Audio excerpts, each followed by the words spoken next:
పరిశుద్ధమైన నామమునకు మహిమ ఘనత ప్రభావములు కలుగునుగాక. వీక్షిస్తున్న మీ అందరికీ మన ప్రభువైన యేసుక్రీస్తు నామములో శుభాభివందనాలు తెలియజేస్తున్నాను. ఈరోజు మన దేవుని వాగ్దానం 41వ దావీదు కీర్తన 1వ వచనం. ఆపత్కాలమందు యెహోవా వానిని తప్పించును.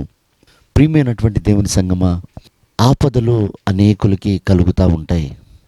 కానీ ఆపదలు కలిగిన అనేకులు కాపాడబడలేరు. బైబిల్ సెలవిస్తుంది, దేవుడట ఆపత్కాలం సంభవించినప్పుడు వానిని తప్పిస్తాను అన్నాడు. చూడండి, కొన్నిసార్లు మనం చేసిన మంచి పనులు, అలాగే మనం చేసిన యథార్థమైన పనులు, మనకు ఆపదలు సంభవించినప్పుడు దేవుడు ఆ మంచి పనులను, యథార్థమైన పనులను జ్ఞాపకం చేసుకొని ఆ ఆపదల్లో నుండి మనల్ని తప్పిస్తాడట. చూడండి, ఇప్పుడు ఆపద ఎవరికి కలుగుతుంది? అక్కడ బీదలను కటాక్షించువానిని ఆపదలలో నుండి తప్పిస్తాను అనుంది.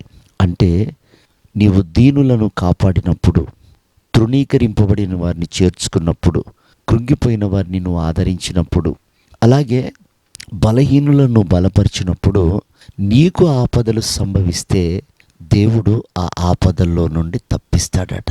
ప్రియమైనటువంటి దేవుని బిడ్డలారా, ఈ రోజున చూడండి, ఎవరైనా కృంగి ఉంటే ఇంకొక రాయి వేసి వాళ్ళని ఇంకా కృంగదీస్తూ ఉంటాం. ఎవరైనా తప్పిదం చేసినప్పుడు వారు ఎంత మరుగుగా ఉన్నా వారిని బహిరంగం చేయాలని ప్రచారాలు చేస్తూ ఉంటాం. దేవుని ప్రేమ చూడండి, ఒకవేళ అలా మనం ప్రవర్తించినప్పుడు మనకు ఆపదలు కలిగితే దేవుడు మనల్ని ఆదుకోడండి. మనకు ఆపద సంభవించినప్పుడు దేవుడు తన ముఖాన్ని చాటుగా వేసుకుంటాడు.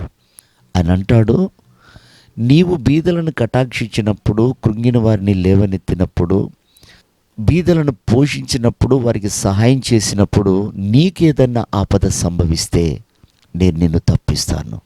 ఎంత అద్భుతమైన మాట! అదే కదా బైబిల్లో ఉంది, మనం ఏది విత్తుతామో అదే కోస్తాము అని. ఈ రోజున నీవు బీదల గురించి, అలాగే బలహీనుల విషయంలో, పడిపోయిన వారి విషయంలో ఒక మంచి మనసు తెచ్చుకొని వాళ్ళని ఆదరించగలిగితే, ఒకరోజు మనకు ఆపద సంభవిస్తే నా దేవుడు సహాయం చేయటానికి తన హస్తం చాపుతున్నాడు. కనుక ప్రియ దేవుని బిడ్డలారా, సహాయం చేయటం మానకండి. యేసు ప్రభు కూడా అన్నమాట ఏమిటి?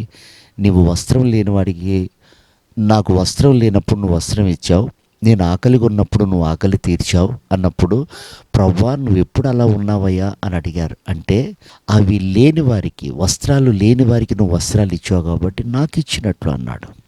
ఆహారం లేని వారికి నువ్వు ఆహారం పెట్టావు కనుక నాకు ఇచ్చినట్లు అన్నాడు. కనుక ప్రియ దేవుని బిడ్డలారా, అలాంటి దాతృత్వ మనసు మనం కనికరించబడేది, కాపాడబడేది. కనుక అట్టి మనస్సును మనం కలిగి ప్రభు రాకడకు మనం సిద్ధపడదాం. అట్టి కృప ప్రభు మనందరికీ దయచేయునుగాక. ఆమేన్.